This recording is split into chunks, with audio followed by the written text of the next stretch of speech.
Hello and welcome everyone to another session of Cafe New Canadians, our virtual chat series. And on today's edition, we will be talking with four immigrant trailblazers who will share their secrets and their tips for success in Canada. Cafe New Canadians is brought to you by the New Canadians TV network, and you can watch our programming on Omni Television across Canada every week on our YouTube channel, as well as on our website, newcanadians.tv. Today's session of Cafe New Canadians is a special one because not just because we have four immigrant trailblazers, but because we have special guest host, whom I first met in 2018 in Calgary. He had just immigrated from Nigeria, and being a journalist, he saw that I'm a journalist, and he introduced himself. We networked, we stayed in touch, we connected on LinkedIn, and a couple of years after, we started collaborating, and today I'm delighted to present him, Bamidele Salako, to moderate this host. Bamidele is a successful settlement practitioner and grant writer based in Calgary. Welcome, Bamidele, to this session. Thank you very much, Gerard. Bamidele, before I hand it over to you to introduce the panelists, I'll just remind the viewers that they can ask their questions to the panelists during the session, and you will pass them to the panelists and they will try their best to answer all those questions. So over to you, Bamidele. Thank you once again, Gerard. It's a great pleasure to be here today. And if you're just joining us, I'd like to welcome you to this exciting edition of Cafe New Canadians. I am Bamidele Salako, a settlement practitioner with the Settlement Online Pre-Arrival Program at the Calgary Catholic Immigration Society in Alberta. I have today with me an incredible panel of immigrant trailblazers who will be sharing their lived experiences in Canada. On the panel is Nalina Cheriandi. She's a finance professional and author of the book, The Maple Leaf Effect, which has been considered as the book you need to read to make your life as a Canadian immigrant legendary. We also have on the panel Ayo Owodunni. He's a management consultant and a diversity, equity, and inclusion strategist, producer and presenter of the podcast, The Immigrant View, and he's also a contributor on CBC Radio on the How to Canada column. I also have here Sujit Singh. He's an award-winning career strategist, one of Canada's top 25 immigrants in 2013, just after 3 years of landing in Canada, and also a published author of the book, Same Shoes, Different Doors, in which he chronicles his life experiences as a Canadian immigrant. Gary Donaghy is also here, who is a network strategy and design specialist at Purolator. He also maintains an active blog on Medium, where he shares great tips to help other immigrants find success in Canada. Ladies and gentlemen, it's such a delight to have you join us today for this exciting chat. My first question goes to Nalini. You moved to Canada in 2004 with your family and 2 young kids. Now, in the course of my work on the Settlement Online Pre-Arrival Program, advising immigrants, I often have conversations with immigrant families who have concerns, especially the women.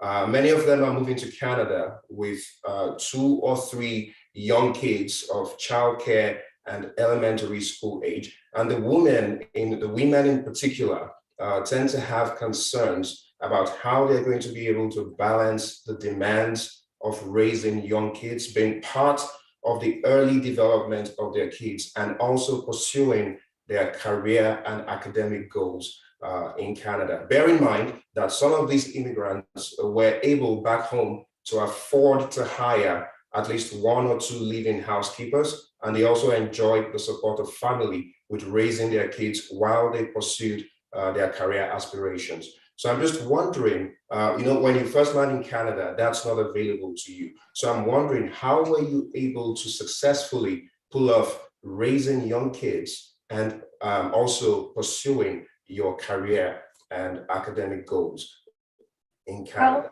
Nalini? I'm sorry. Well, that's a very good question. And I will tell you a little bit of a funny story.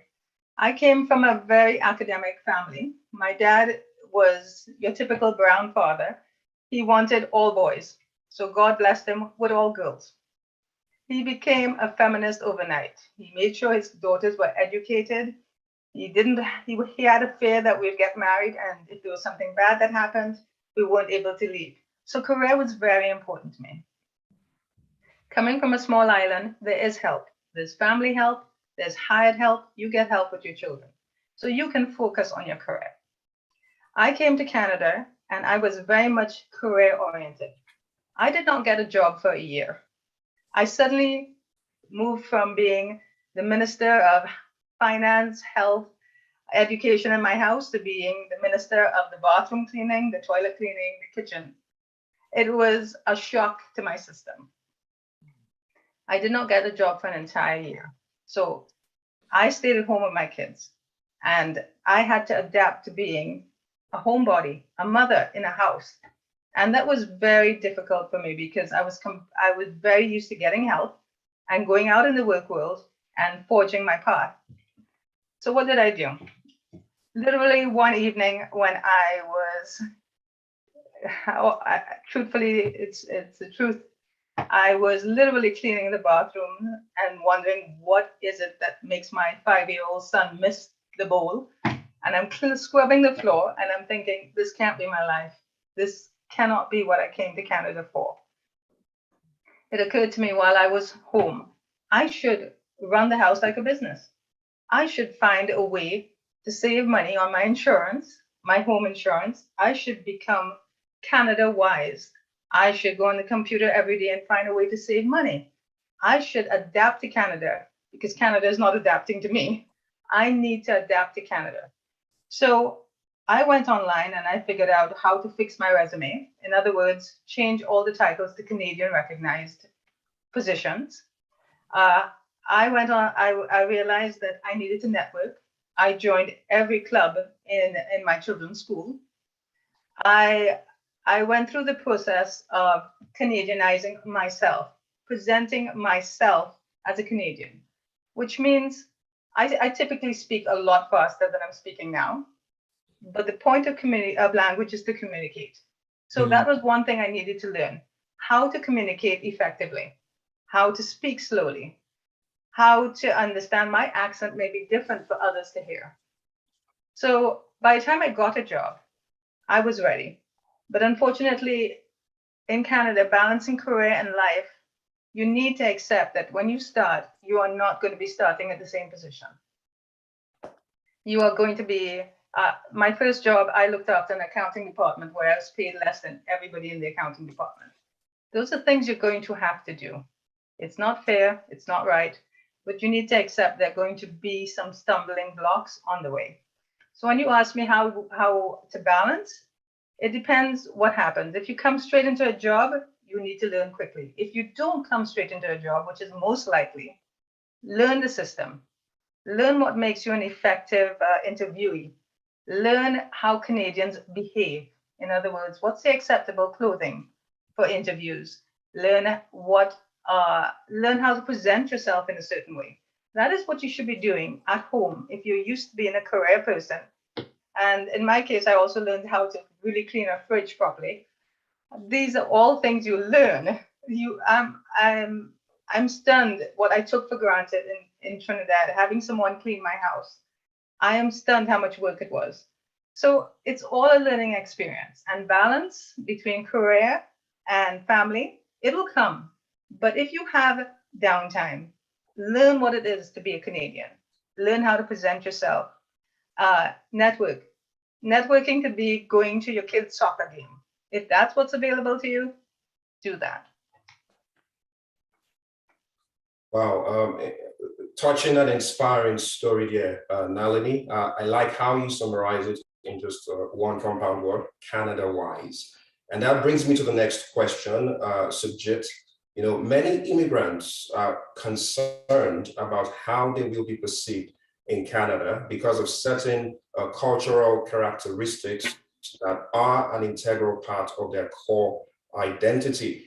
For example, in the course of my work, I have conversations with Muslim ladies from the Middle East and from a place like northern Nigeria who wear hijabs and are concerned about how they're going to be perceived in Canada. I have conversations with people who feel like their accents will be limiting factors to them securing jobs or integrating successfully into a Canadian workplace. For instance, you yourself, when you first landed in Canada, you were told by some people that there was no way, no chance on earth that a Canadian employer will take a bet on a turban-wearing immigrant. But you defied the odds and you went from being someone who was being asked to deny their cultural identity to becoming one of Canada's top 25 immigrants within 3 years of landing. How did you navigate some of these hurdles when you first landed? Well, thank you. This is, Bamidele, very interesting question. And I will bank on what Nalini just mentioned, that when we are new to Canada, even if you have a social support, means you may have some friends, you may have some family member, you are very vulnerable. You are vulnerable to everything. Forget about weather and food. You're vulnerable to a new place where you don't know how people will look at you. So you rightly mentioned, I wear turban and I have a beard. I'm not a regular male person who is just a regular person, right? I'm little irregular. But before coming to Canada, I was very confident because there is a lot of South Asian population, especially population from the northern province in India, from Punjab. And we saw in recent elections, we had ministers who wear turban. But for me, I went through my own struggle because ground reality is different. People do look differently at you when you look different. And honestly, things did not change for like they are still the same. What changed is me, not the outside world. But what made me to be more confident and comfortable is that I quickly started learning about how should I be perceived, what I should change. And definitely, again, second thing which Nalini also mentioned, I tend to speak very, very fast. Now I have paced it at a place and at a pace where I speak slow. I do it on purpose, but now after 12 years, 10 years, I'm very comfortable speaking slow. It is very difficult when you are different. Either it can be hijab or a turban or skin of your or your color of your skin, because this is how the real world is. But my role as an immigrant is first be confident inside and outside. And once you have that in yourself, and I'll tell you in due time that how I developed it. But my first thing which I did, and I was also jobless for 6 months, but I'm very, very glad that in my initial days, I learned from someone about the core Canadian value, and I've spoken about it many times, and that is volunteerism, because there was no other way other than attending some bridging programs. They were all useful, very helpful. But I started volunteering, and that's how I realized when I had more interaction with Canadians, I realized they are also regular, normal people. And why there is a lot of talk about this and that, when I personally connect with them, they are regular people. They eat, sleep, play, laugh, cry. But the difference is only this, that when you are new to the system, you may have some also biases, you may have some kind of blocks. And once you break those biases and blocks within you, it's going to be very easy. But easy does not come in 1 year. It took me some time to first find a job and then make an impression in the industry where I work in, and also to make an impact. As an immigrant, you are born again. And when you are born, then and in this crowd of people, you need to do things differently so that you stand out. So that's how I started working hard to make that mark. And I did that by helping other fellow immigrants. So that's my little story about how I deal with this. I proudly wear my turban wherever I go, and honestly, I got a hate email once my profile was published in a magazine, and they asked me to shave off clean, remove my turban, and blah blah blah, whatnot. And believe it or not, it might happen to someone else again. But my regret is always not knowing what my rights are, because I was new, I was vulnerable, and I had less knowledge about whether I should report to police or not. Fascinating thoughts there, Sujit. You make a very important point, the one of patience. Immigrants tend to undermine just how large the change they're making is when you often leave the comforts of the familiar to start life afresh in a new country. It does take time to learn the new culture, to integrate, to develop the skills that you need to thrive here. Again, fascinating thoughts, Sujit. Gary, you were born in Scotland, and then at some point you moved to Japan, where you lived for about another 15 years before you moved to Canada. Now again, I refer to my constant conversations with immigrants in my line of work, and I meet with people who are similar. They've immigrated to one or two countries before coming to Canada. And sometimes I sense in their voice a smug feeling that their previous experience as immigrants in these other countries will be sufficient to tide them over any initial settlement challenges they encounter in Canada. For instance, I have a friend, he's allowed me to share this, who was born in Asia, and then he moved to the UK and had a successful career in the health sector in the UK, and then decided to come to Canada. He shared the same confidence that, I mean, he saw no reason why he wouldn't be able to replicate the same success he had in the UK here in Canada. And then after a year and a half, he struggled to find a job. He became frustrated, and then he upped and left. He returned to the UK. So I'm wondering, did your experience as an immigrant in Japan provide you with lessons that you found applicable in a Canadian context? And if there were also any unique challenges in a Canadian context that you encountered for which you had to develop altogether different coping strategies? That's a good question and a big question. I think I can give you a 30 minutes answer, but I'll try to keep it a little shorter than that. As you mentioned, I grew up in Scotland. I also went to university in the USA. I worked in Belgium for a short time. I lived in Japan for close to half of my life. And then I moved to Canada with my wife 2 years ago.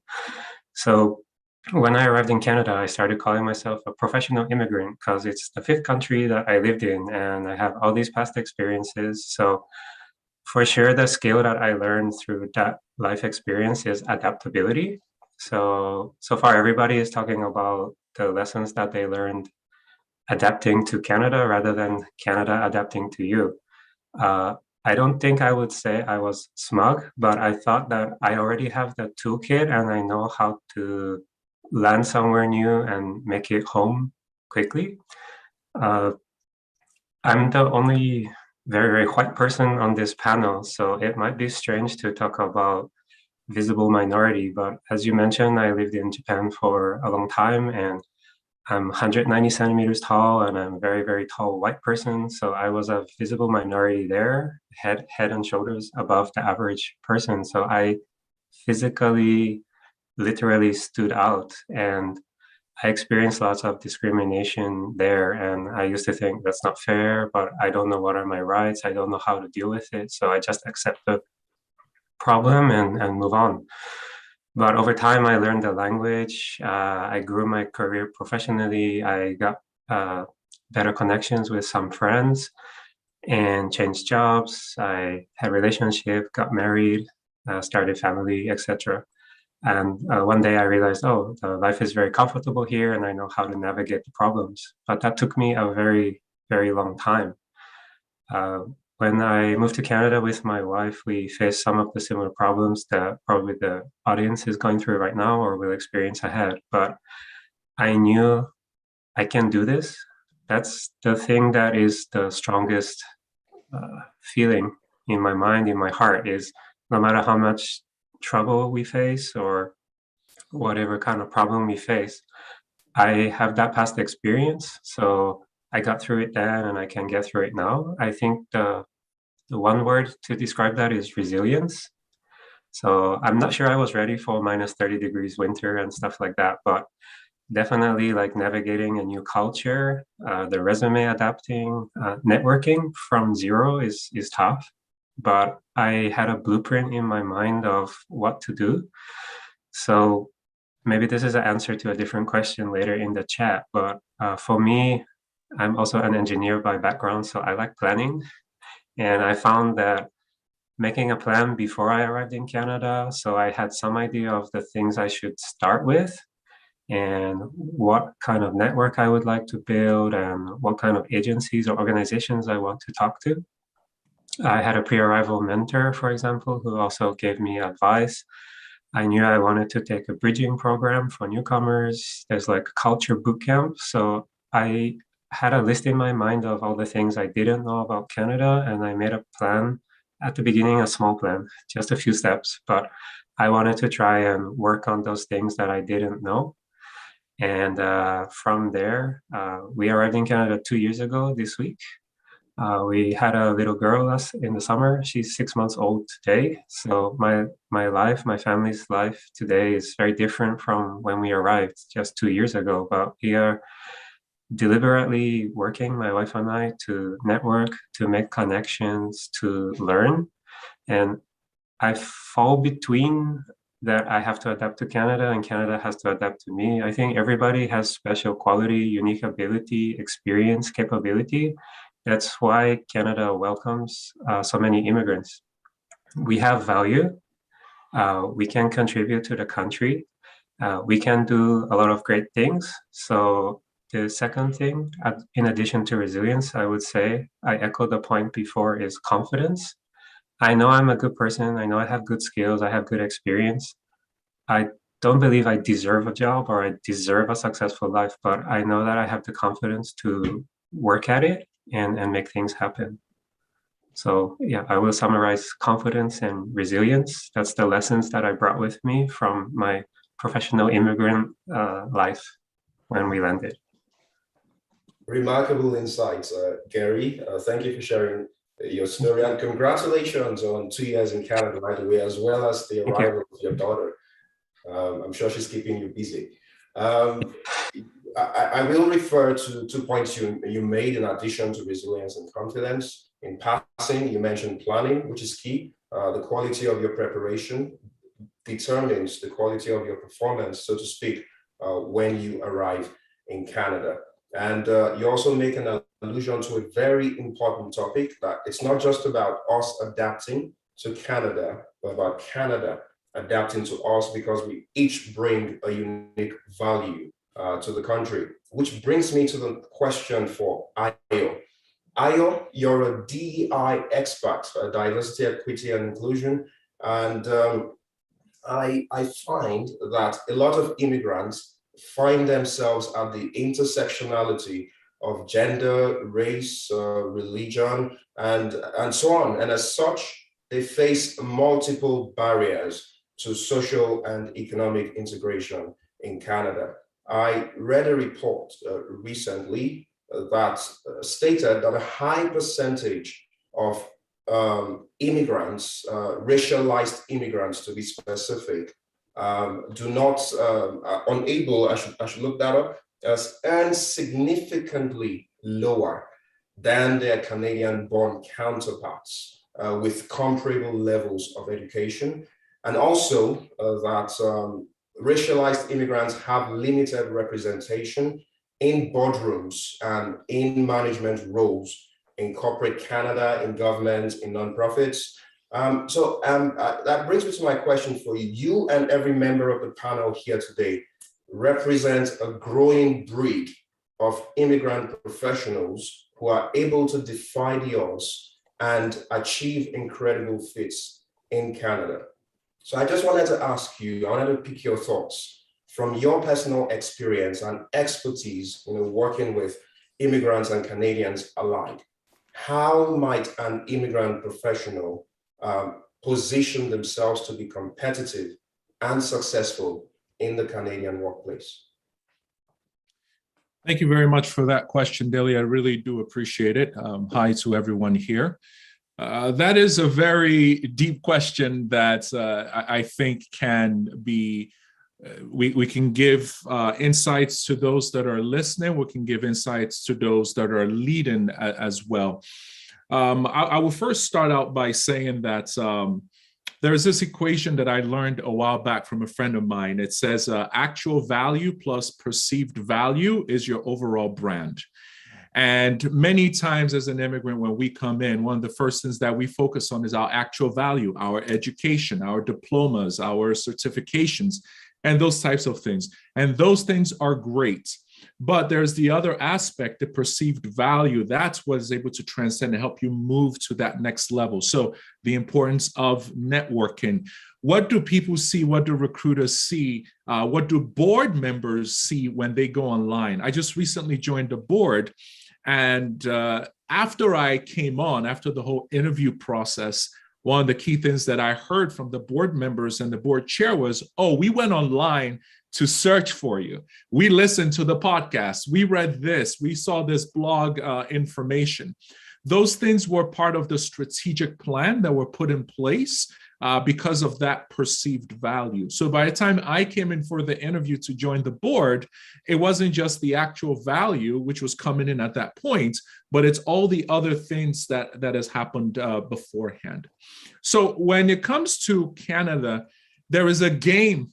I don't want to call it, there's a game that we all play or that we all have to learn in this new place. And I think everybody alluded to it with that whole phrasing around adapting to Canada.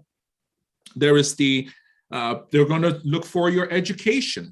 People are going to look for your qualifications. They're going to look for if you have that Canadian experience, that Canadian certification, all those things that you need to work on. So what I usually advise people is when you arrive, or even before you arrive, go online and look for that ideal job that you were searching and looking for, and start checking to see what the qualifications are for those positions. And make that part of your career development plan. So if you're looking for a PMP certification, well, you got to work on that. If they're looking for this certification or whatever it might be, you can start working towards those things. You can join the associations as well, because it's at those associations that you get to meet people within the industry that are already working in the industry. And you start to network with them and connect with them and ask questions, pick their brains. They could be people you could use as references in the future as well. So all of this helps with your positioning. And then we talked about your perceived value, which is what are they seeing online about you when they Google you? If they check your LinkedIn profile, is there a picture of you there or is it just blank? There are little pieces of information, but they can make a world of difference in terms of impression. We're told repeatedly, and I worked as a recruiter for some time as well, it's literally 10 seconds to 30 seconds that a recruiter is looking at your resume to decide if they are looking to continue looking inside your resume or they're going to move on to the next person. So what are you doing to capture their attention within those 10 seconds for them to continue looking? Your most important information, put it at the top, not all the way on page 2, because they might not get to page 2. So those are things that you can start doing. They're practical, that can start helping you with positioning yourself for those opportunities. So remember, actual value, perceived value, the overall brand that you're looking at, and ensure that you continue working on your actual value. We all do that, but we don't do that much of a good job with the perceived value. And that aspect is extremely important when we talk about overall positioning for yourself. Excellent insights there, Ayo. You speak to the power of personal and professional branding. Thank you for those thoughts. If you're just joining us, I'd like to welcome you once again to this wonderful edition of the Cafe New Canadians. We've been in conversation with amazing immigrant trailblazers who are sharing their lived experiences and great tips that can help other immigrants succeed in Canada. So, Jit, I noted that you wanted to add something to Ayo's thoughts. Please I am so glad, Ayo, you mentioned about it. And I will speak about 2 points here. Number one, first of all, I want to congratulate New Canadian Media, Gerard and entire team. If I look at from where you guys have started and where you are, New Canadian Media is the true example of diversity. You invite people from diverse background. Look at it now, right now. Gary, I never knew you were educated in Scotland because I worked in a university which was affiliated to Scottish University. And Ayo, you mentioned about diversity. You mentioned about the board experience. I want to mention here that I wanted to be visible. I wanted to be seen. And I was just looking at a piece of paper.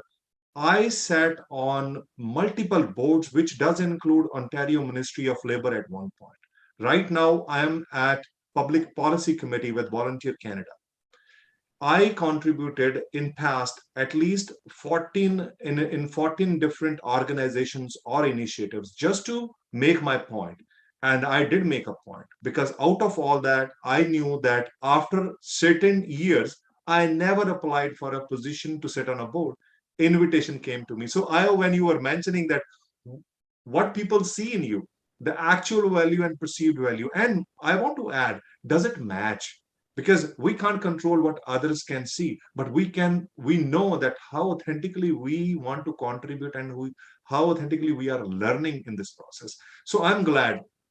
And that's why I wanted to interrupt, because I want to congratulate New Canadian Media for actually not only talking about diversity, because diversity is something, it is a big question for me, that what do you mean by diversity? When I am not able to talk to my neighbor who is from Nigeria, or when I'm not able to talk to my neighbor who is from ABC other country, then I can't talk about diversity, because diversity is not only skin color, religion, or the way you look. Diversity is actually knowing another human being and respecting that. So I'm so glad that this panel, this platform allows us, we are from diverse backgrounds, be it our country or our social norm we follow in our day-to-day life. So I just want to comment on that. And I'm enjoying this conversation, taking my notes, because it's huge learning for me as well. Awesome, Sajid. You and I both speak to the power of visibility. I find that a lot of immigrant professionals tend to focus more on their technical skills. I'm good at what I do, and that should be sufficient to earn me a promotion, a pay raise, an invitation for added responsibilities. But I also find that in Canada, in the Canadian context, you have to be able to show and communicate your accomplishments. You have to be able to show and demonstrate your value, your strengths, your assets. And that brings me to the next question, Nalini. How does an immigrant go about just demonstrating how much value they are bringing to the table? How do they communicate their accomplishments without feeling as though they're blowing their own trumpets or they are being arrogant? A lot of immigrants I find are not comfortable talking about their accomplishments, but this is a necessity in Canada. So your thoughts on this, please. Okay, I'm going to lead off with answering this question by recognizing the challenges people of color face in Canada. Going back to the question and the discussion with Ayo, I wanted to bring to attention the earnings between a Canadian-born white man and an immigrant white man in 1991 was 2%, the difference. For a visible minority, it's 16%. Now that was 1991. So you say, what's the next study? 2006 showed a study over a 15-year period. What it showed was that if you are white and you have a second generation children, there's no gap, there's no earnings gap if you're European origin. But there's an earning gap if you are born Canadian and you're a visible minority. There's an earnings gap that has increased if you're a visible minority and you're an immigrant to white male Canadians. And why I bring this up is it's important to toot your horn. It's important when you get into an interview. And I'll tell you about an interview I went into. My recruiter put me in as the seventh candidate company would see. Why did he put me in as a seventh candidate? I was the wildcard candidate. I did not fit any criteria that this person who came to the recruiter asked for. I had no Canadian experience. He asked for a man. I mean, I did not fit any criteria. We got into the interview, and I could tell the person interviewing me was just going through the rigmarole. In the end, he said to me, he made a joke. He said, I don't usually hire people with names I can't pronounce. So the the concern about my interview was not my technical skill. It was not what I can or cannot do. It was my name. That is why he did not put me on a separate pile to interview me. But I had a good recruiter who said, just see her, just see her. During the interview, I realized this gentleman was not taking me seriously at all. So when you ask how to present yourself, I stopped the interview. I am the interviewee, and I stopped the interview. And I said, we're not getting anywhere. How about we do this? You tell me the problem you're having in your organization, and let me tell you if I can give you a solution. He told me his problem. I gave him the solution. I got the job. So when you ask, how do we toot our horn? It can't be the way Canadians toot their horn. We have to be different. We have to be spectacular. We have to present ourselves in a manner of, yes, you can get 25 Canadians to do this job with Canadian experience, but hey, there's only one of me, and this is what I can do for you. And you need to remember who you are, where you came from, and what you can do. And that is what you should be telling your interviewer. So when you ask me, how do you toot your horn? Because I'm from the brown culture. We don't toot our horn. Women stay quiet. They just kind of, I mean, my husband thinks he's the prime minister of the house. I'm the minister of everything, but he's prime minister. And it's okay. I'm okay with that. But when it comes to getting a job and looking after your family, you need to put yourself out there. So think about what is different in you to the candidate the next person is seeing. What can you offer as an immigrant that they have not seen before? What skill can you bring to the table? And you need to get out there. They're not going to see you unless you open your mouth and say something ridiculous. When I finished my interview, my recruiter said, what did you do? And I said, well, I was going to lose the job anyhow, so I may as well go all the way. He said, the gentleman passed him on the door and he said, I want her. And he walked out the door. That was all he said. So my point is, remember what makes you different. Sell what makes you different. There is no shame in saying, hey, I have this that the other person does not have. And I grew up in a household, a brown household. We do not toot our horn. But this is for your family. This is for your life. The only person who's going to make the difference is you. Fantastic thoughts there, Nalini. Recognizing your unique value proposition and being confident enough to communicate that. Gary, you wanted to add some thoughts? Yeah. So I'm not gonna talk about what is Canadian experience, because that might be many, many other hours of discussion. But a lot of immigrants will learn that there is a kind of hurdle or barrier that, since we come from somewhere else, the interviewer or the recruiter is looking for familiar so that they can feel comfortable about hiring someone. And if you've moved from another country, your university has for lack of a better word, a funny name, or they don't recognize it, or they don't know the company that you work for, you're going down some steps compared to somebody who went to the university in Ottawa or they work for some famous Canadian company. So One advice that I kind of created for myself is acknowledge immediately, hi, I'm different. I know there's a Canadian experience barrier. I don't care. I'm great. I'm special. I know you're here to interview me, but I'm also interviewing you if I should work here. So you have to sell me on why this workplace is so great. Here's why I'm great, and you should hire me regardless of the Canadian experience. I kind of had that image that I like Canadian experience is a wall, and the first thing I do in any conversation or interview is punch through the wall. I have a very weird accent. I don't sound Scottish. I don't sound Japanese. Some people think I'm Canadian or Scandinavian or whatever. So I usually have to explain that at the beginning if I choose. If I choose not to, I just start talking and trying to relate my work experience, not mentioning the country or the company, just I know that I'm interviewing with X position, X company, and I have X plus experience from the other place that is a match. Or you just show I have the skills, I know how to do the job. Who cares about Canadian experience? That's all built on confidence, which is really, really tough for newcomers to have. Sukje mentioned earlier about feeling vulnerable. There's a lot of points of difference when you're a new immigrant here and you're trying to fit into the mold of a Canadian applicant who's also applying for the job. But as I mentioned before, we all mentioned before, like we have skills, experience. You, when you land here, maybe you feel like the ground is not stable, but after you get over that shock and you find your feet, you can work on your confidence very quickly. And it won't work for everybody. I'm sure everyone has a lot of differences. I mean, I'm the white European guy, but I didn't come here directly from the UK.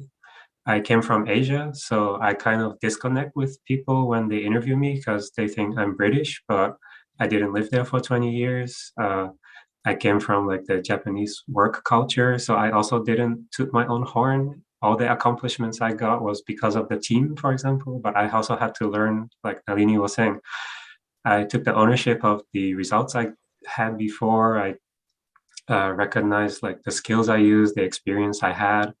Io mentioned about getting localized. That's a whole other topic too, but making sure I had recognizable education or certification and trying to adapt my experience to fit what they're looking for, but never losing my skills, my self-confidence, my belief. So I just wanted to add those points.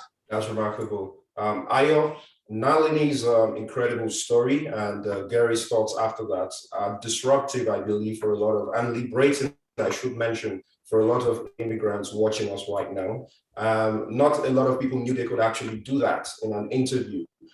So did you want to add something to this, Nalini's experience that she shared and Gary's thoughts?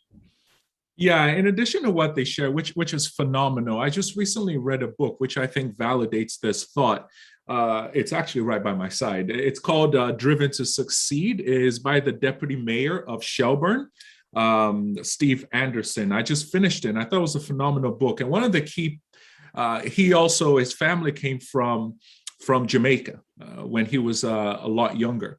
And one of the key aspects of the book, he talked about when he was interviewing for, I believe it was the counselor position for the city. And after he got the position, there was a newspaper article that was written about him.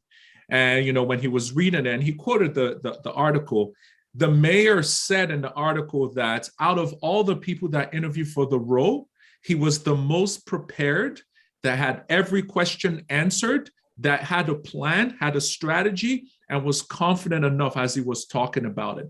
And you know, when you're reading a book, you drop the book, you spin the chair 3 times, like, wow, that is phenomenal. And the reason why I wanted to share that was, number one, walking in with that confidence. And I liked how Nalini was able to take control of that situation. That confidence is so key. Sometimes we go in with the imposter syndrome. And my mentor, who is a he's a CEO of a mortgage company here in Canada. He gave me this challenge about 3 months ago. He said, Io, whenever you walk into a room, I want you to walk in like you own the room. And, you know, when he said it, I was like, what do you mean? And it's like, well, I walk in like I own the room, so you better start walking in like you own the room. And then I was like, well, how about, you know, the color of my skin? I'm usually the only Black person in many of the rooms that I walk in. And he said something that I will never forget. He said, the only reason that is an issue is because you make it an issue. If you walk in like you own the place, nobody else is going to say, oh, he is this, he's that. Like, you walk in with confidence, people will respect the confidence that you walk in with. And that's the kind of mindset that I've been pushing myself to have, regardless of how I look, regardless of my education or whatever it is. You walk in like you own it, and you go in with that confidence, and people will respect that, whether it's an interview, whether you're joining a board, whatever it might be. Show up ready, and people will respect that. So I think that confidence is so important. Preparedness, like the Deputy Mayor, Steve Anderson, in his book, being so prepared for that interview, being ready for it, answering every question with confidence. My wife, I remember when I was interviewing, she looked through the job description and basically wrote down a question for everything that was written there. Tell me about this, tell me about, and she now wrote it on note cards. And whenever we were driving, she would just pull out a random note card and ask me. When I'm brushing my teeth, she pulls out a note card. When I'm in the shower, she pulls out a note card. And I'm just like, can I have my privacy for 5 seconds, please? But what it did for me, and you will not believe this, by the time I went for that interview, there was only one question that was asked that was not part of her note cards.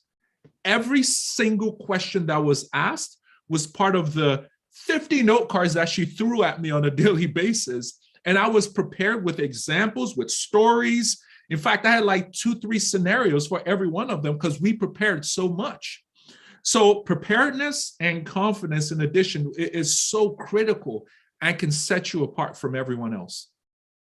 Incredible, Ayo.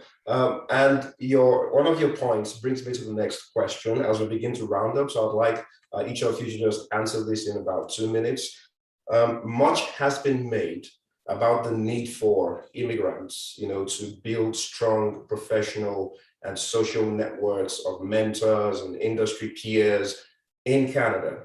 So I just wanted to find out from you how much your social networks, Ayo just mentioned how a mentor was able to influence him in how he carried himself, in his self-comportment. So I just wanted to find out from you how your personal networks have influenced your integration experience in Canada, have impacted on your outcomes, employment outcomes, settlement outcomes in Canada. So Sujit, please go ahead. 2 minutes, I know my limit now. I tell you first learn how to network. Honestly, I might have a different style of approaching people. Second most important thing is never ever forget with whom you have networked, because everybody gave you 1 or 2 or multiple lessons. What I see in immigrants, not including myself, because very recently I threw all the business cards because I took pictures. I spoke to a security guard, to a lift attendant, or to office admin. I never forget them. I even went back after 3 years to an organization where I applied for a job, and that was a brutal experience for me. But after 3 years, I went to them to say thank you, because that experience gave me a learning experience. So yes, number 1, learn how to do it, because definitely if you are new and if you are coming to this side of the world, networking is not to get work. I know Donna, who is not anymore on this earth, Donna Messer is her name. She was known as Queen of Networking. Network not to get work. Network is to learn. Network is to build not only your confidence and your social capital. It is to learn from others and tell them what you can share in that learning, right? And then keep in touch with those individuals with whom you get connected in your journey, because networking is again not one-time activity.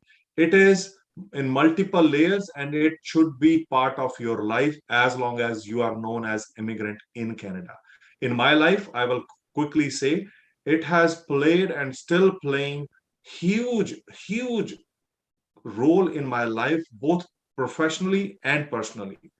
And that's how I'm coming up with my second book, because in my networking, in my experience of meeting with people, I have learned a lot from all of them. And believe it or not, my cards are already ready with Io, Derry, and Delhi, and Nalini, your thoughts, right? And I am now networking with you virtually. But then make it authentic, make it real, not for the sake of meeting people. It is actually a lifelong relationship. You may never meet that person, but make sure that the impact you are going to leave with whom you are connecting is a lifelong impact. It can be both way, and it develops a win-win kind of a situation for both of you, because if you are learning from someone, of course that individual is also learning from you. So be open, keep exploring, because it is hit and miss. You may meet somebody who is just one-time networker. You may meet somebody who is a lifelong networker, and you become a real connection later on. Great thoughts, Sujit. It's very important you mention network not only to get work, but to learn. People can tell when you're in it for what you can get out of it. So it's a very important point you make there. For time, we're going to move on to the next question. And I know all of you, so this is a question I'm directing to each and every one of you on the panel. You each have a channel, an outlet by which you pay forward, by which you're sharing thoughts and ideas, and resources to help other immigrant professionals succeed in Canada, whether it be your book, Nalini, which is available for free on your website, and your book as well, Sujit, whether it be your blog on Medium, Gary, and of course, Aya's the Immigrant View podcast and the How to Canada column on CBC Radio. So I would just like each of you to talk about what prompted you to take that step to create an outlet where you're paying it forward to other immigrants, and what has the reception been like? What's the feedback you're getting from your readers, your listeners, your viewers in terms of the impact that that is having on them in Canada? So I'll start with you, Nalini, and then Ayo, Sujit, and Gary. Well, I wrote my book. It was a plan to write my book to help immigrants deal with the financial matters of coming to Canada. Finance in Canada is very difficult. It's very new. It's very first world. You sit across the banker and they tell you all sorts of things and you go, yes, ma'am, I'll take it. You don't know. So my book started off that way. But somewhere along the line, it turned out to be therapy for me. I addressed the problems of my daughter's intercultural dating. I addressed the issues of structural discrimination in schools. I actually started to pour my heart into the book about what it's like. And you can see I'm the only female on the panel. I'm not saying that dads don't do stuff too, but moms tend to be the ones putting their kids in school, hearing the stories at the end of the day. And I heard my kids' stories, and I wrote this book partially for them so that they can record what happened to them. The book came out because of the discrimination my children faced. For me, I expected it. I didn't expect it for my children. What happened was with the book is I put it out on my Facebook groups, Trainees Abroad, this group, that group. And I said, hey guys, read the book. Tell me how you feel. And I got a lot of feedback. And I realized that this is not just happening to me. As a mom, it's not just happening to me. It's happening to a lot of women. It's happening to a lot of families. So the feedback has been good. One of the reasons my book is free is I'm afraid I make this an income stream for myself and I lose the passion for doing it. I lose the passion for why I wrote the book, what I want to do for people. All I can say is the response has been overwhelming, especially from women, because when you talk about your children, women do get very involved still in this modern day. I wrote the book. I'm just going to show you the book here. It's on my website to be downloaded for free. If you want a copy, I can send you a copy. It's been a good ride, and it's really been therapy for me. I said 16 years ago I'd write the book. It took me 16 years to write the book because the emotional, the stress of reliving some of the things that happened when I first came to Canada, it was just overwhelming for me. So it took me 16 years to actually put this in a book. So that's my story in a book. Thank you so much for writing, Nalini. 16 years of learnings, of experience. Thank you so much. Ayo? I have a podcast called The Immigrant View with Ayo. It's available on all major podcast channels. And basically, the goal is bringing professionals on, people who are doing extremely well, whether in their area of expertise, in their personal lives, who are immigrants or who are immigrant allies. And the idea is basically, what can we learn from you that can help us grow? There are many things I'm learning from people that I'm interviewing that if I knew it 5 years ago, I've been in Canada for 5 years now. If I knew that 5 years ago, my journey would have been a lot faster, a lot smoother, a lot safer, with fewer mistakes. So check it out. Listen to the podcast. It's a different guest on a weekly basis.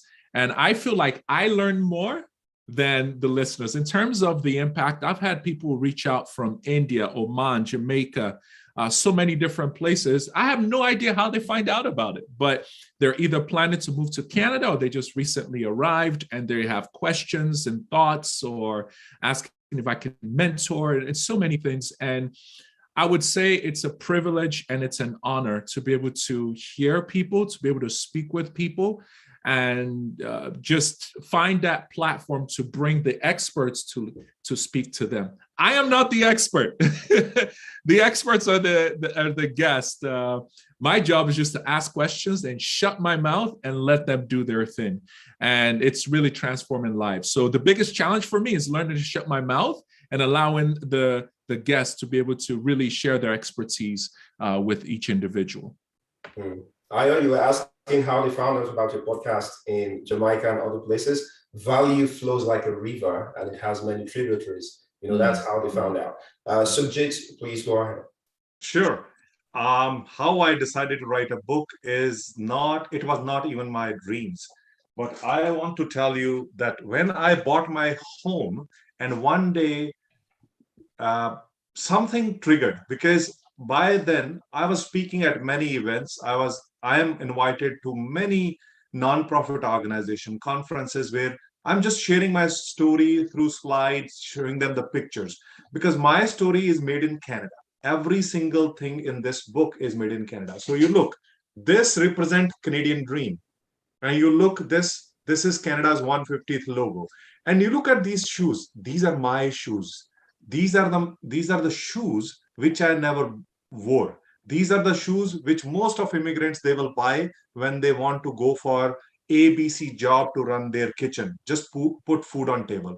So what happened was, on the very first day on my way to this job, I was fired from that job. I was never hired, but before I have reached to do that job, I was fired from the job.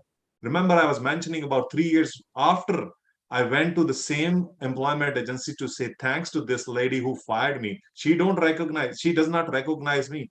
But these shoes I bought this represents the struggle of every immigrant. So, and I kept sharing my story, after 3 years, boom, not after 3 years, but as soon as I got my job, I knew that I have a story to share. I started sharing story by meeting people, by putting that story out with my colleagues, with my friends, with my network, and they started inviting me. One particular instance was when I was invited to speak in the library in a community center in North York. I shared my story. I was sharing my story and I saw somebody was crying. And I stopped and I said, "What made you cry?" Because in my story, I was sharing that how fearful I was to take a bus when I came to Canada. And she said, "Sukhjit, you just spoke about me, that how fearful I was to take subway in Toronto. Why don't you write your story, which you are sharing now, in a book?" I never thought I will write a book. But then what happened is when I became on the news or on our media that I am one of the top 25 immigrant, that is when I decided to write. I self-published this book. The Same Shoes, Different Door title was not like it was not an accident. I actually wrote a very small piece in 2011 for a website called www.settlement.org. In Ontario, we use it very prominently, and I know the rest of the Canada also use it. So I wrote an article about how that website helped me. And the title was Same Shoes, Different Door, and then because of these shoes, and I never sold these shoes. I never went back to Walmart to return it because it is still brand new. But this represents our dreams, and this represent our struggle, right? So that's how I spoke to many editors, many publishers, but ultimately I could not afford those publishers. I could not afford those writers or editors. I decided, with help of somebody who was also new, I decided to self-publish, and now my book is available in libraries all across, mostly in GTA. It is also in West Coast, East Coast, somewhere in non-profit organizations. So if you are in GTA, if you are in especially Mississauga, Brampton, you can go grab this book in public library. And I have dedicated my book to Canada's 150th birthday, so you will see that logo. And that's how I decided. And it did not become bestseller, I know that, but I consider myself bestseller because every now and then I get some kind of an email or a message, I read your book, and this is how it has influenced my life. And I always say, in our journey, one and only one component as an immigrant will work for all of us. That is a continuous motivation. And my book give that motivation, not only hope, but some tips that how you can succeed in Canada. Awesome. And I also saw some incredible comments on Amazon about the book. Gary, finally. I'll try to be quick. I know the time is coming up soon. I started a blog because I was tired. That's the short version. So I got my job, my first Canadian job right before COVID, and I was using LinkedIn for networking, and I shared a post about getting this new job. And in 3 or 4 days, I got 20,000 views, and many people started sending me questions. So at that time, I'd only been in Canada for 5 months. I didn't think I knew much or could help people, but I started trying to answer all the people's questions that were coming to me, because just pay it forward or help people not make the same mistakes that I made. And then over that summer last year in 2020, I was getting contacted from time to time from different people in Canada, outside of Canada, but the questions were always kind of similar. And so I was going back and doing copy paste or adapting the answers and still trying to help people. And then I realized I was doing this a lot, and I should keep all the information in one place and then just send a link. And I thought that's the easy way to do it. I can organize my thoughts. I can write about different topics, like how to network, how to do an interview, how to do video interviews, because we were all in Zoom world at that time. And then if people ask me a question, I could just send them a link to that page. And I tried to put as much information as possible on each article. And then in 1 year, I had 26 entries. So that's kind of nice. It's like one every 2 weeks, although I think I wrote half of them in one weekend. I just got an inspiration, like write down as much things as I can think of right now. And then it's always there. Internet lives forever. So whatever I put down there, I can just point people to it. I still get questions. I shared the blog on LinkedIn a lot because I thought that's the easier way for helping people find the advice that they're looking for by themselves. And yeah, I was tired of doing that work and seeing the same questions. So I wanted to put everything in one place and try to make it easier for others. And yeah, help people not make the same mistakes I did, or learn from my advice and do things faster than I did so that they can settle down quicker. That was my goal. Great stuff. Thank you so much, Gary. On that note, we've come to the end of another exciting Cafe New Canadian session. If you're just joining, you've missed a chunk of information, but you can always catch the replay on the New Canadians YouTube channel. We didn't get any audience questions, but the feedback has been overwhelmingly positive. And I just want to thank each of you for taking the time to share your thoughts, your ideas, your insights, your experience, your lived experiences as immigrants in Canada. And I'm sure someone who's watching now and others who will watch the replay would have one or two tips to take away that will help them succeed in their own immigrant journeys in Canada. Thank you very much. I'm going to hand over now to Gerard.